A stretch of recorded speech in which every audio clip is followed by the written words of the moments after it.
Hello, wherever you are in the world today. Welcome to Beyond the Art and our series, The Stories That Carry Us. I'm your host, Craig Beaumont Flynn, a citizen of the Cherokee Nation and the Delaware Tribe of Indians. In each episode, we will discuss with various Native American artists, influencers, art leaders, and everyone in between their experiences, the communities they serve, and the translation and interpretation of the Native American art world today.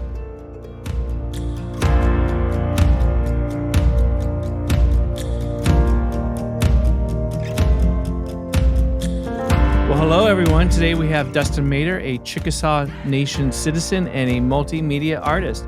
Dustin, welcome to the show. I'm excited to have you. Thanks for having me, Craig. Well, tell us a little bit about your story and your background and what drives you to be a professional artist. Gosh. I now you got me.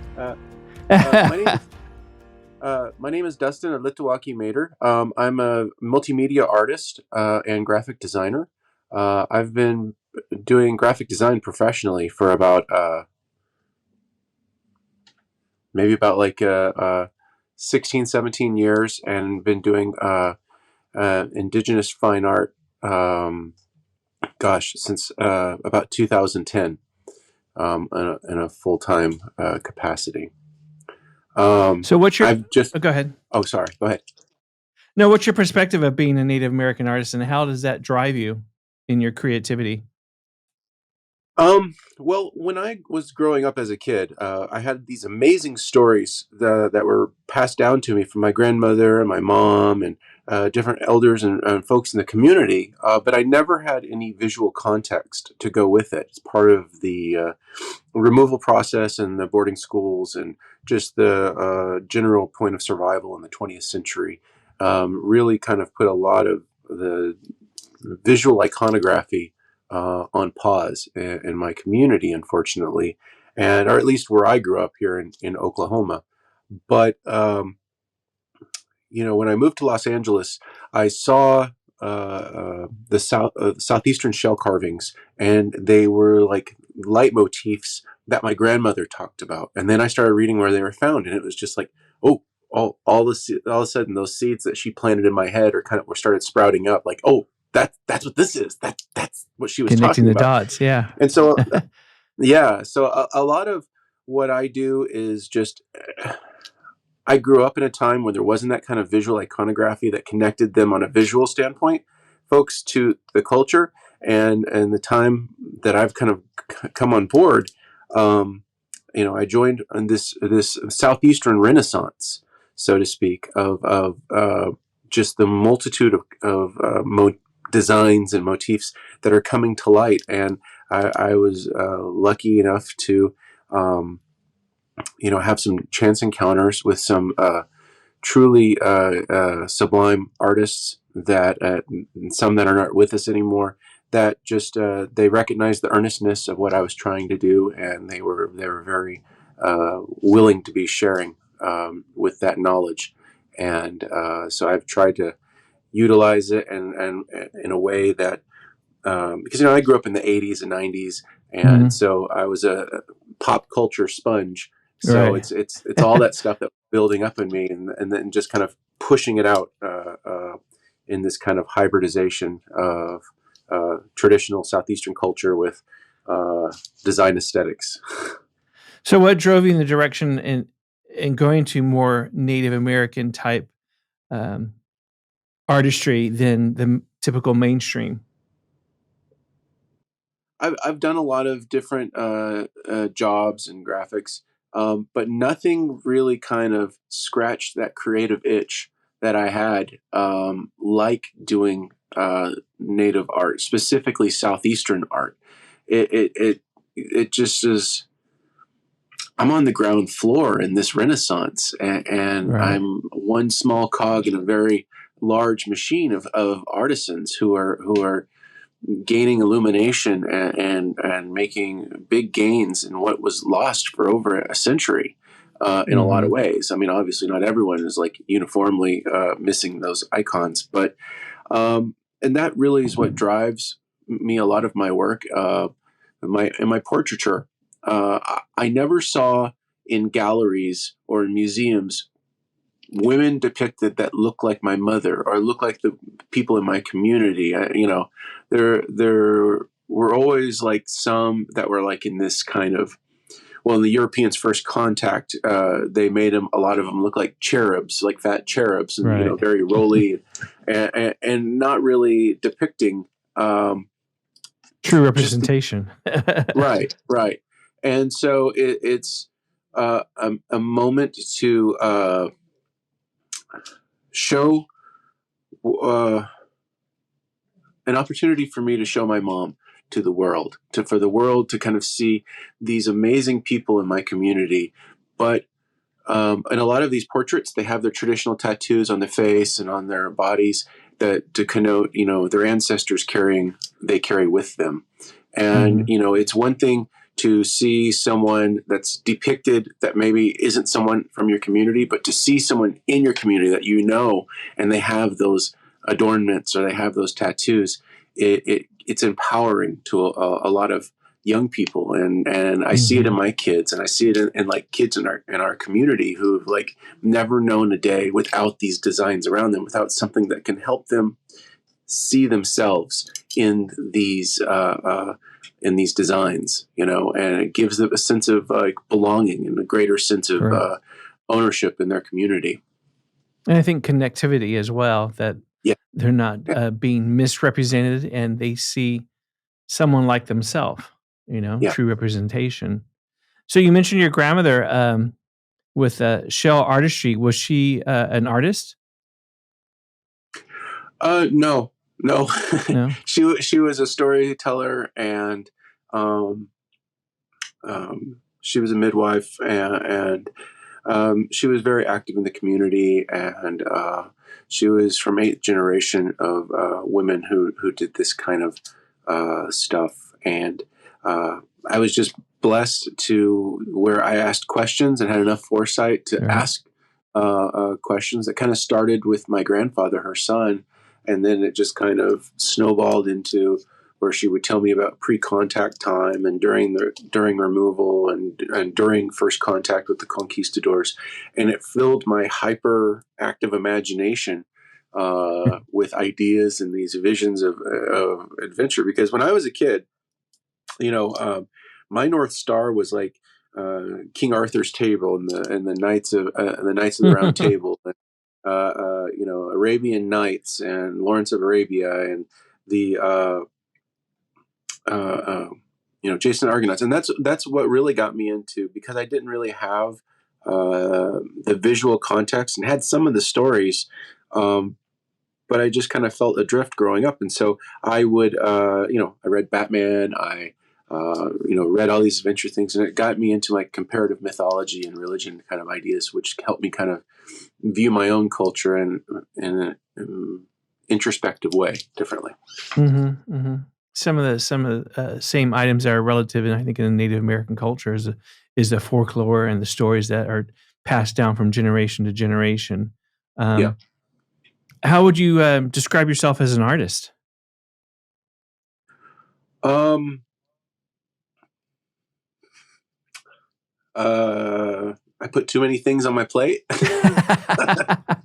A lot of balloons in the air. Yeah, a lot of balloons in there. Well, I mean, you're a Um, multimedia artist, so when you start that creative process, is it predetermined in your dreams and in your mind state of what you're going to create, be it shell, be it painting, be it graphics, or any other type of form of artistry? Or and do you like sit down and start sketching something before it becomes a reality, and what direction for you to go? well, in the instance of the ledger doodles, I may have like some quick sketches that I do beforehand just to kind of build up some muscle memory of like certain curves and where I Mm, want the general placement of things. But in pretty much all my artwork, I may have like a defined place of where I want to stop, but I'm not married to the final design unless I'm like being commissioned to specifically do something. mhm, I completely love the serendipitous adventure. I find that where when the unplanned is allowed to take hold when you're designing something. There's such a sublime beauty to it that is like would have been way better than anything that I would have intentionally done. But I Mm-hmm. do find myself doing stuff that in afterthought I realized that, oh, wait a minute, I think the subconscious was driving this ship. Because there'll be like this new series of ledgers that I'm doing. It's called Sintiholo Donuts. It's the Horned Serpent Donuts. And they're these like sugary, sweet glazed donuts with sprinkles and everything. But when I got to looking at it and I got to really thinking about it, there's this undertone and undercurrent of, what is in our indigenous communities that is sickly sweet and full of venom. And that's, like the struggles with diabetes and the struggles with Mm-hmm. like a lot of dietary issues. And that's what kind of, is like, whoa, was that what I was trying to say in Intertwined this into it, motif? right? And these, and so I'm really kind of in love with the serendipitous adventure and the creative process, because I feel like whenever the best stuff comes whenever I'm like I allow myself to be loose with the Mm-hmm. design. So when you start creating, are you taking old historical stories and part of the cultural elements of your background, or are you kind of creating in a new way to tell that story and with more modern aspects, I guess, intertwined into it? Um, yes and no. It really depends on what my it really depends on what my goal is. There is some Hmm. instances where I want to be very, very traditional in that, they're wearing the traditional tattoos and the placement they would be. It's a good estimation of like exactly how they wear their hair and how they wear the robes or the ribbon, their feather capes and or Hmm. breechcloths. And then you have other instances where it's fantastical and it's more of just the general feeling you're trying to convey. It's more situational than anything else. I Hmm. think this kind of goes back to, my first 20 years. I felt like a sponge where every time I wanted to say something to people or, I would just kind of freeze up and be like, ah. And then afterwards, it would just kind of flow out and Right. something happened. I guess it's whenever my daughter was born and I needed to put food on the table and diapers on the baby, that kind of freed me from any frozen inhibition that I had. And so now it's just I have to make it work. Right. You got to put food on the table. Do you have Oh an yeah. overlying theme to some of your work? Is there a particular story you're trying to tell to the, I would say, non-native audience? I think part of it is just showing the sublime beauty in our community and being the narrators of our own story, making Hmm. this the idea of the. We're all telling our own myths and our own stories, as Obi-Wan says. It's true from a certain point of view. Or when you look at petroglyphs, some of the petroglyphs are larger than the others, and it's not to indicate that they were giants, but that they were indication of like they had such a larger than life personality, or what they represented to the community was kind of symbolized in that. But my work is for showing to people is just the beauty in the community, to show, have places in museums and galleries that never would have had a picture of my mom on their Mm. walls, would never have had a portrait of my cousin who was like picking wild onions, um, Right. you know, with that kind of horizon. And it's sharing this beautiful culture that's living and breathing, and we're taking it on our own terms, and sharing it with the world. Um, Yeah, and it's continuing to grow. I think a lot of yeah. people think of Native American art as something that was not what is, and it's continued Yes. to morph. And you mentioned Renaissance being a part of that collective Renaissance of Native American artists. Why do you think that is now at this point in time? Because prior to 2000, you never would have really seen a shell carving, and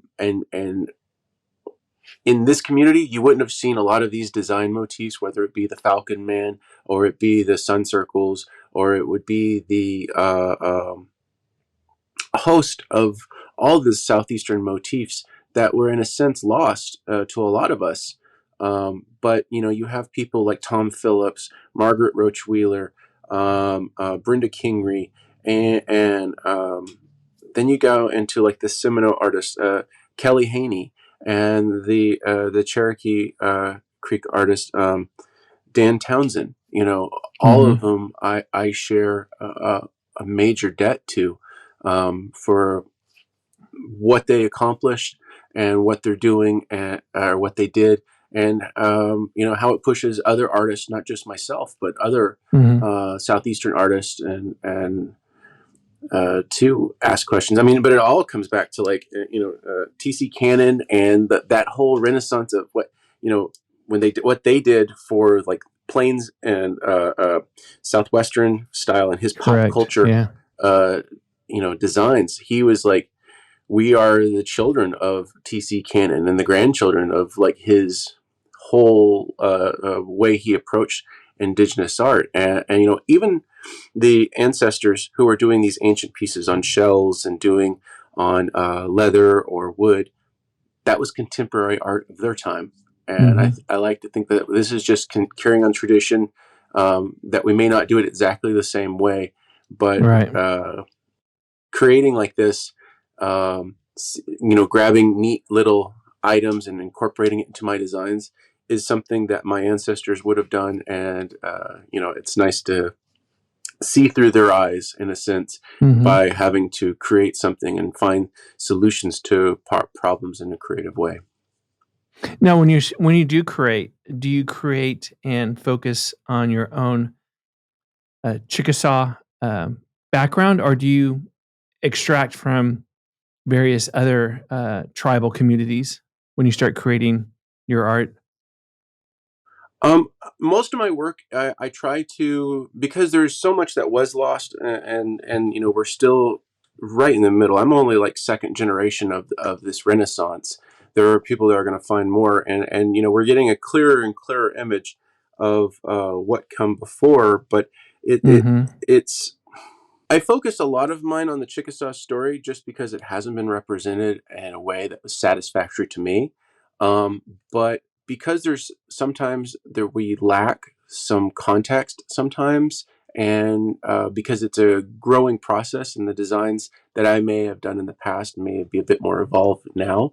Um, Mm-hmm. I used like a lot of the communities that were surrounding the Chickasaws in antiquity. So I'll use some of the Creek motifs, especially the ones that were like right on the border of where the Chickasaw were, or the Appalachie, or anywhere that our native Intik and Nafki, our brothers and sisters, we lived. That is like we're playing a game of like Clue or telephone, and all we have Mm-hmm. is the puzzle pieces from our siblings, because the instructions are gone. And Right. so it's a lot of piecing this back together. A lot of my work is just asking questions in these designs and incorporating them in there, and the viewer has this opportunity to kind of think about it and maybe say, you know what, that might not be really ours, but Right. if it was worn this particular way in the head dress, or um, and each piece that I make, it's a conversation starter, and I interact with folks, and I gain knowledge too by talking with people, because it broaches the conversation. There was a piece that I did called Muskogean Gothic, and it was like a light play on the American Gothic. So, but in antiquity, the farmer was the woman, and the men Mm-hmm. was more like was like the bimbo, so the himbo, and and, Right. uh, and one of the questions I'd always had after making this, but before that, was like, how could we be a matriarchal society yet have a multitude of wives? And I actually had an elder that had a conversation with me about that painting, and I asked him, I go, well, how did that work? And he told me it, it worked because the woman and her mother picked the husband, and if he did his work and to his wife and his community. He was a good provider and whatnot, and Mm-hmm. this upright citizen. He would be permitted to have another wife, and it would usually be her sister or her clan sister, because he would be part of that clan now.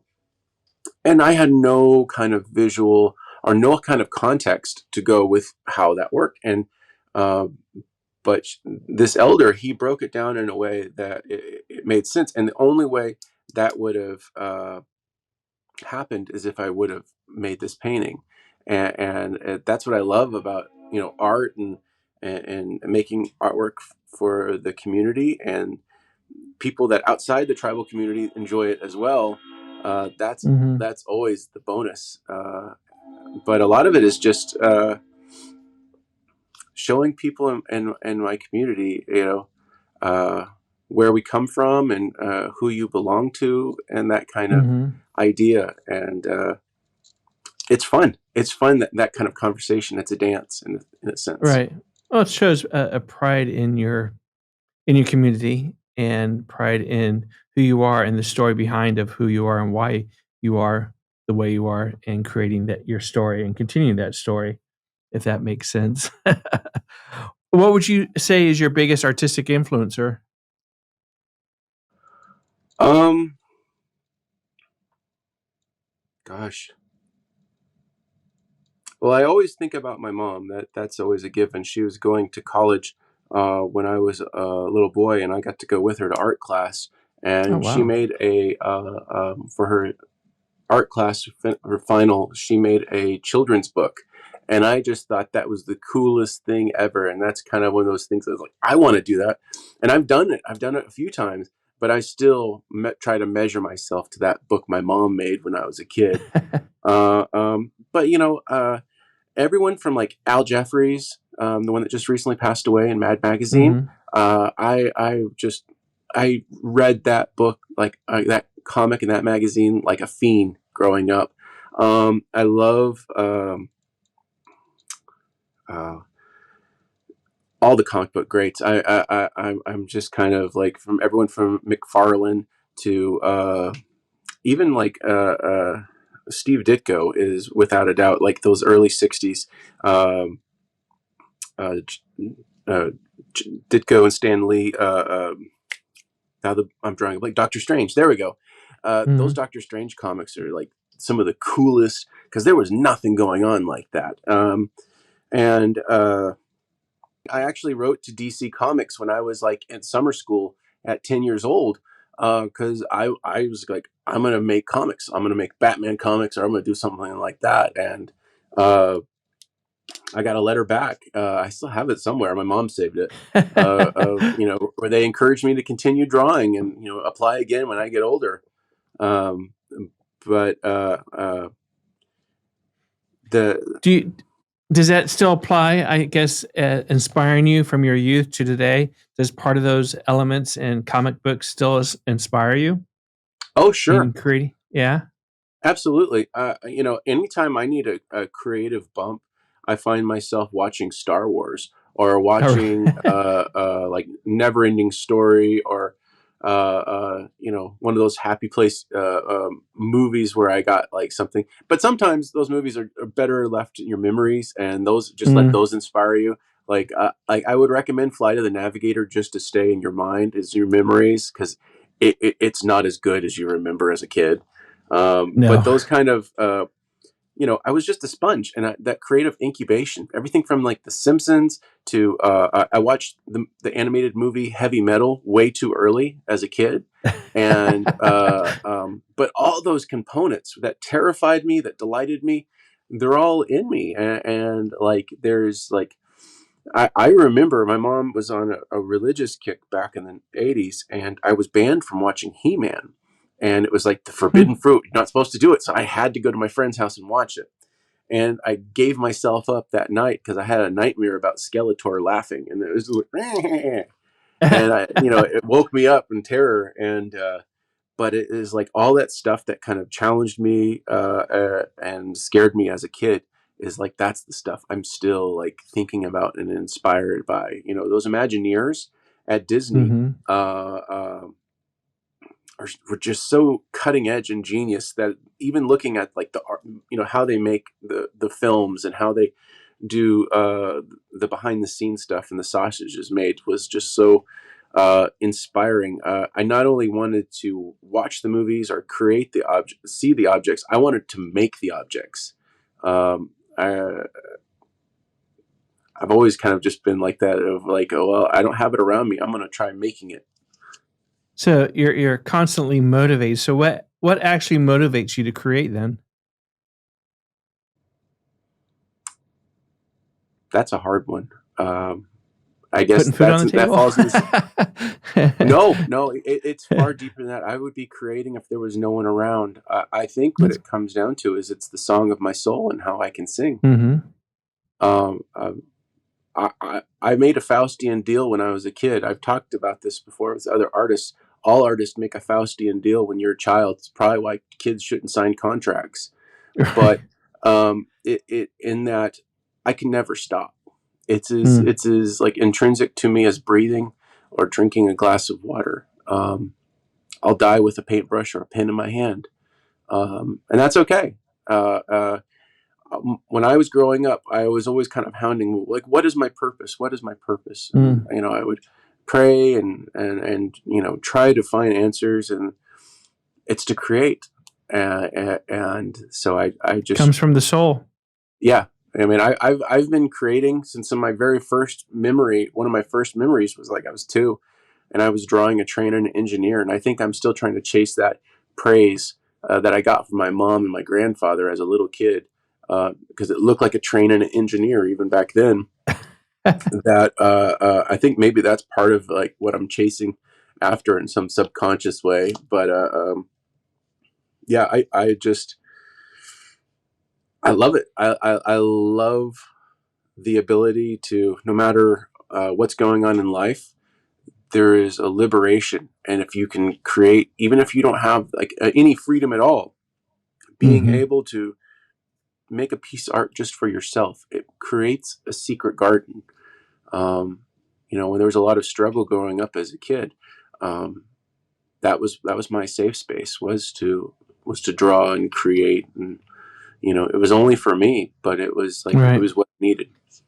Well, you're using all your natural senses, your brain, your hands, your eyes, your scent, every aspect of your body into creating. So I understand that factor completely, where it comes from your soul and part of your DNA to do it. Maybe if it's just for you, it's just for you, but that natural ability.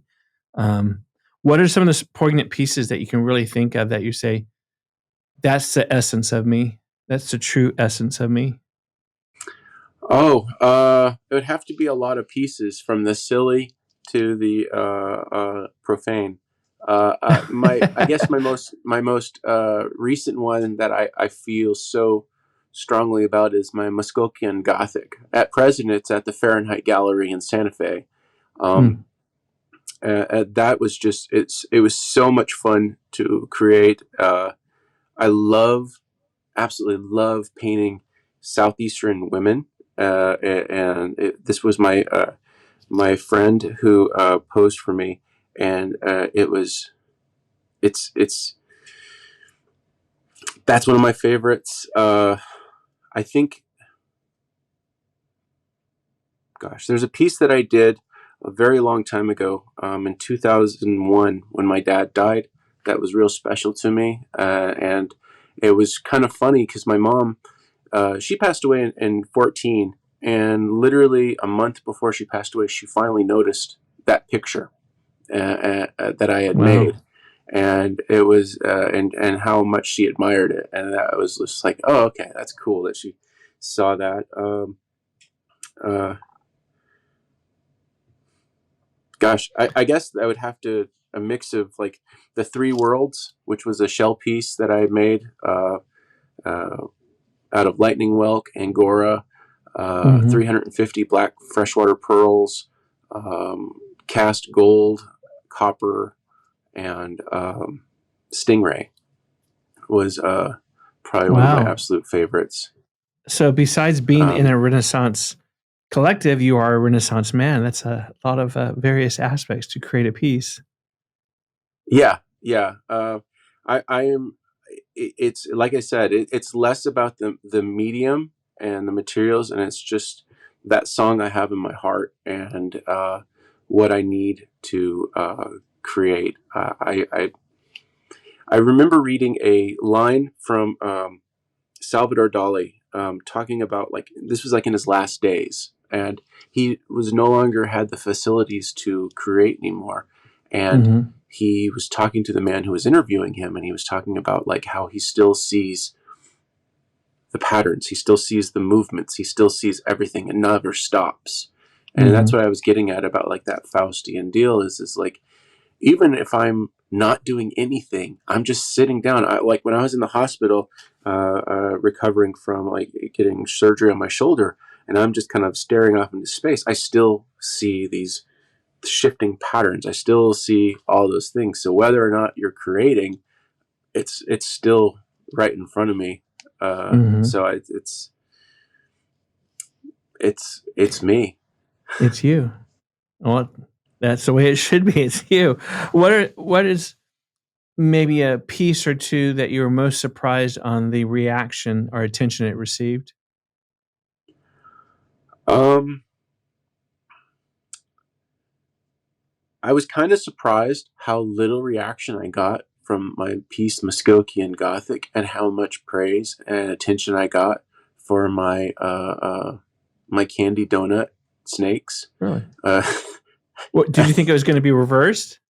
yeah, I thought Yeah. that like that one's gonna be like, oh my god, that's so cool. You know, you got all these different colors, there's pearlescence, and there's liquid crystal in the eye, so it shifts with the temperature, and then barely a peep. I still have it almost a year later, but my I'm on my sixth, or no, I'm on my eighth donut snake. So I don't know. I don't know. I've just tried to be really hard to be like Jasper Johns and just be relaxed to it. Just is what it is. Right, right. You do what you can, and the translation or interpretation it's up to that person to decide. Yeah. Yeah.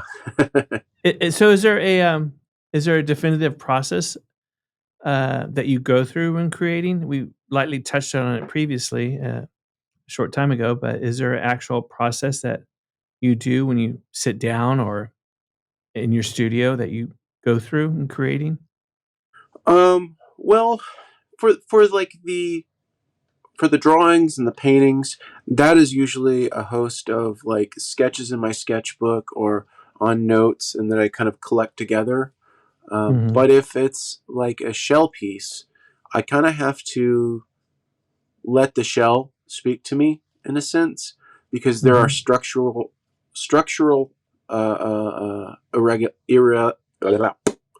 there is structural Flaws, irregularities, irregularities, yeah. yeah, that are that where there might be cracks or it might be thinner in other spots versus others. The curves, you know, it's the same kind of process that like the uh the ancient people that did petroglyphs in those caves in Mhm, France and in Spain, where they would make the bowl, but they would do it on the curve of the wall, so it kind of would show the haunch and that kind of dimensionalism component of the bowl to kind of give it a 3D effect.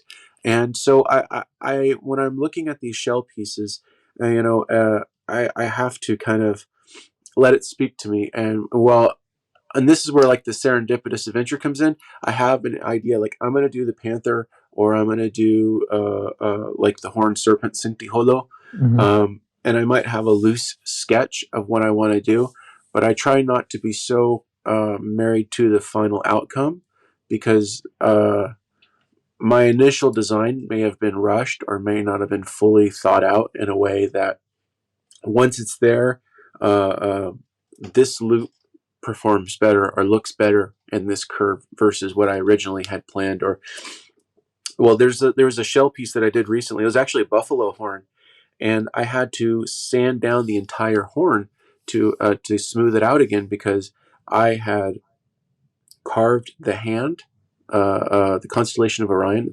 It's that upside down hand with the eye in it. Okay. Um, I carved it about a half an inch too far to the left, and the whole shell, or this buffalo horn, was now cockeyed, and I had to sand the whole thing down and start fresh. But from doing that, uh, I kind of saw in the grains this looping knots of a snake instead. And so I started kind of drawing that out, and I kind of carved that a little bit, and then it just kind of started forming. And so now I have this coiled serpent design that is I'm going to have ready probably today or tomorrow when I get home. Fantastic. And do you have your own? Do you sell online? Do you hit the markets? Do you go to various art shows? Where is the best way that someone listening could see your work and become a collector of yours? Well, I'm online to a limited degree. I have items at the Fahrenheit Gallery in Santa Fe, the Wild Gallery in Austin, Exhibit C in Bricktown, Oklahoma City, and at the Tribes Gallery in Norman, Oklahoma. I'm also my work can be seen at the National Portrait or at the NMAI in Washington D.C. I have a shell gorget of Commander John Harrington, the first native astronaut, who was also Chickasaw. That's on permanent display there. The last I had heard, it was in the National Portrait Gallery. I'm also have some pieces in Orianda Arts International, that's in Paris, and I usually go to like I'm always at the Artesian Art Market, which is actually coming up this Saturday. I do the Cherokee Art Market, but in this past couple of years, I haven't done the Santa Fe Art Market just because I've been at the Fahrenheit show that Right. that the folks at the gallery I'm represented in out there in Santa Fe has. Do you think so? There's quite a plethora of venues and areas and places people can go to see your work. Sure, I'm sure there's more, but I'm blanking out right now. No worries, no worries. Do you think you take creative risk? Yeah, every day. Yeah. In fact, I was talking to my son about that kind of thing, just in general, about how I used to skateboard for like about 25 years. I had a good run. And I always found that when I hesitated, I could never land an ollie. I could never do it. But when I just committed to it, that if I'm going to fall on my face, I'm going to fall on my face. Or if I'm going to land it, I'm going to land it. That's when I landed it. It was when I held back that I would fall on my face. And I've tried to take that approach to my work when I've tried to be cautious and tried to be hold back. It doesn't really seem to work on the large scale. But whenever I just go all in, sometimes it works, sometimes it doesn't. And I have like kind of a shotgun blast effect where I just spray everything against the wall and see what works, because there's a lot of stuff that doesn't, but I can't really be sure what will. And so I just kind of put it out there, and whatever kind of grabs people, then I'll focus in on. Fantastic. Do you think, are you one of those artists that likes to collaborate in a creative process, or would you rather pursue your own direction and not be influenced from the outside from another artist? I guess it really depends on the piece. I love collaborating with people. I love kind of having people in the party, so to speak. So I know, like, you spoke to Brian Waitula recently. Yes, he's part of a touring show that I'm in called Collective Wisdom, and unfortunately, I didn't get to collaborate with him, but I did collaborate with Billy Hensley. What is her name? Kristen Gentry. Did I do one with Kristen? I don't think I did one with Kristen. But I did do a portrait of Kristen recently.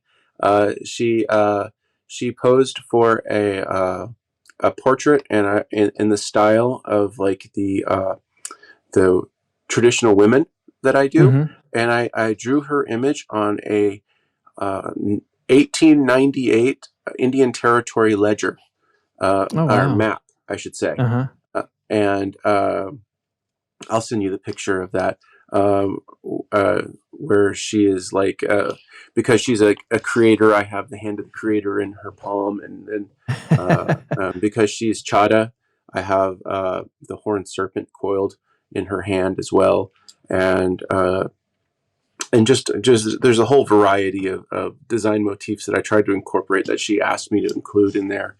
Um, uh, but there's just I love collaborating with folks, but like I said, it really just depends. There's some It's good, projects yeah. that are so big that you got to bring in other help to kind Mm-hmm. of bring something on board. But I'm good for whatever. Do you do commissions? I do. I do Yeah. commissions, and that one I did for Kristen was a commission.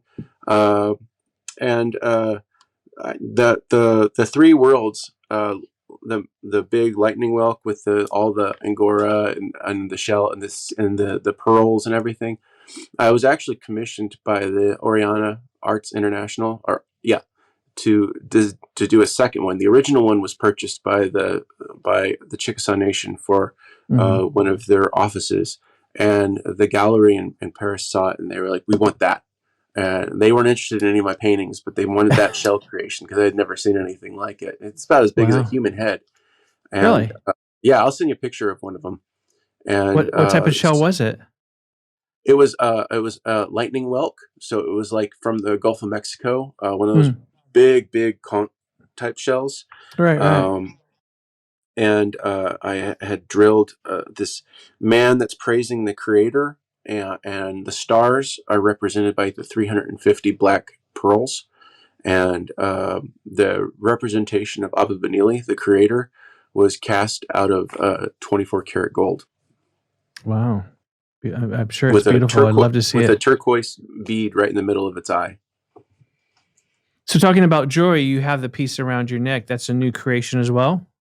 Yes, sir. And what is that? It is a T-Rex. And what's that? What is it made out of? It is a pre-Victorian era Tahitian black lip oyster shell. And the reason I can say that with certainty about it, being pre-Victorian, is I was working on a project in Toronto for Monique Mojica and Professor Leanne Howe, and I got to go to like these antique shops, and there was like this antique shop in Toronto that was like open since like 1880s, and they Hmm. had a bill of like a bill of purchase paper that came with these like Tahitian abalone shell oyster shells, and they were huge. Some were broken, and I was able to purchase it, and the purchase date of when they got it themselves was 1890, and these Wow. shells were as big as my head, so they were way older than Queen Victoria. And And so what made you create that piece, or what drove you well, in this doing was that? actually a bit of upcycling. I had Okay. originally created a panther god shell necklace, and it's where the panther god is sitting on its knees in a very stylized pose. Um, my son dropped the shell when we were moving some stuff from Art Market, and I was just packing it up. So once the piece broke, I put it in that drawer for saving it for later, and then I was pulling out the drawer, and I was looking at all these shell pieces, and it just happened to be in an angle of the panther god's body, and it Hmm. just the light hit it in a certain way, and all I could see was like the mouth line of it and the nose of like a T-Rex, Hmm. and that's like that creative wiggle that, that Salvador Dali was talking about. Could always see, like the faces in rocks and in the walls, and the shapes that your mind can see, and like in your pattern recognition kind of tool. And I could see the T-Rex, and then as soon as I saw the T-Rex, I could hear the Jurassic Park music in my head, and then I was just like, okay, I got to make this. And it just it really took shape really quickly. And the hardest part was just trying to find a good piece of leather to string this up. I got some nice elk hide, and that helped kind of string it together. That's cool. It came together. You're hearing voices of how to create. I saw it, so I don't know if that's. I don't know if that doesn't sound much better. Yeah, it all depends on how you look at it, I guess. Yeah, I guess. When you get up in the morning, what's the story you want to tell to the world about Dustin Mater, the Native American artist?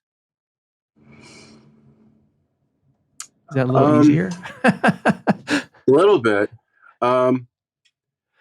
Well, I wouldn't even specifically say Native American artist. I'm a Native artist. I'm an artist that's Native, I guess would be a better way to phrase it. But I'm that my conversations with the viewers and the people was always kind of honest, and that I may have not had the answers, but I had a question, and that question spurs more questions. And sometimes it is just a way to kind of give perspective. And if my work helps people see themselves and empowers them in a way that is, it empowers them, they see themselves in a more empowered way, then I think that would be a good thought for the artist Dustin Mater. Is like when people think of me, they feel like a sense of empowerment. They see themselves in these pieces, and that they feel like they own it. That's good. See, that was an easy answer. But like the first thing I do when I get up in the morning is really hard. But it's I try not to look at my phone. I try not to look at anything. I don't what people owe me or what I owe the world. And I do my my meditations and prayers, and then kind of having once the dog's done with his business, I go inside and go work out. But it's like I find my center point, and or I go create immediately after if it hits me.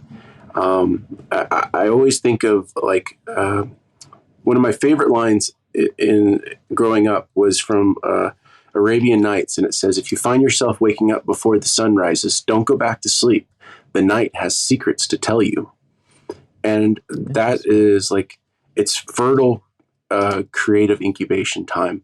And so like before I start checking the internet and my emails and that kind of stuff, if I feel led to it, I just start creating right away.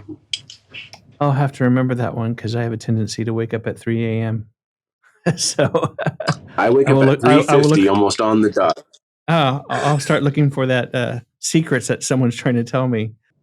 Is there anything else you'd like to share with our audience about you, your artwork, your craft? Ending remarks? My work is an evolving process. I don't know what I don't know what it's going to look like. I'm just as excited to see where this goes as you all are, those that are interested. But it's yet to be determined. I don't know. I think I'm getting better, and it spurs me to create more. And what would you tell your younger self, the aspiring artist, when you have that time? Be open. Be open to possibilities, and say yes to the adventure, and not to be so married to what you think that you need versus what you actually do.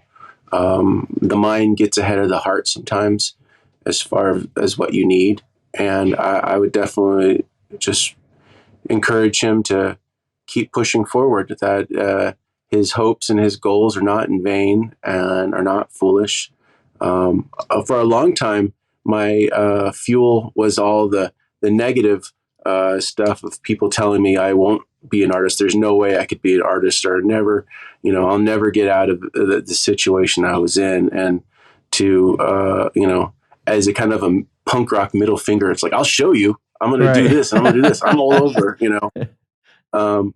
But now, as I've acquiesced into this, and I've been doing this for a long time, and I see the difference, and like I see my kids, and I see how empowered they are. I don't have to be around them for them to garner that power. I don't have to be around other kids in my community, because I can see it when I'm around them, when I'm around my kids' friends, or I'm, in my community. There's people that don't even know they're fans of my work, and they're wearing the shirts that I designed, and they have no clue who I am.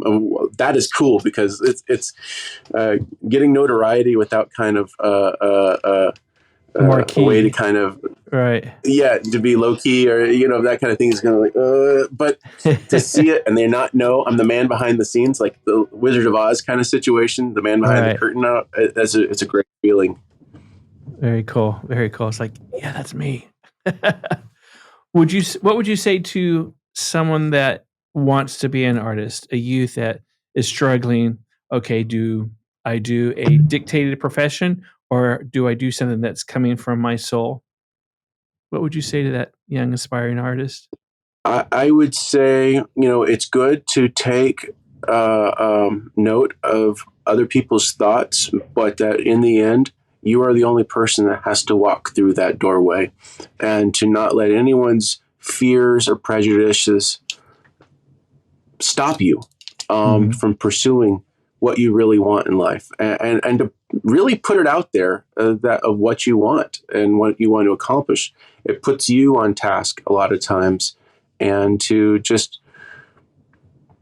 not be married to what you think that you want, and be open to it, because there's so many opportunities that are going to reveal themselves that were in no way, shape, or form what your goal was, where you planned on going.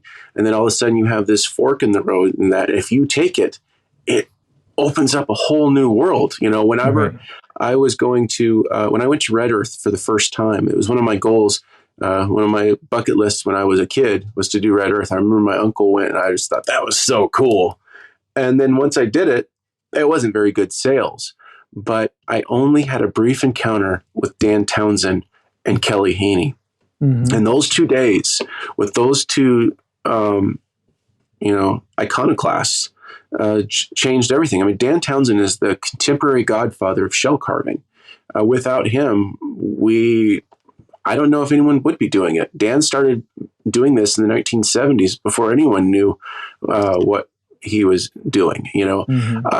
It's not as bad as it was when I came on board, like in 2010.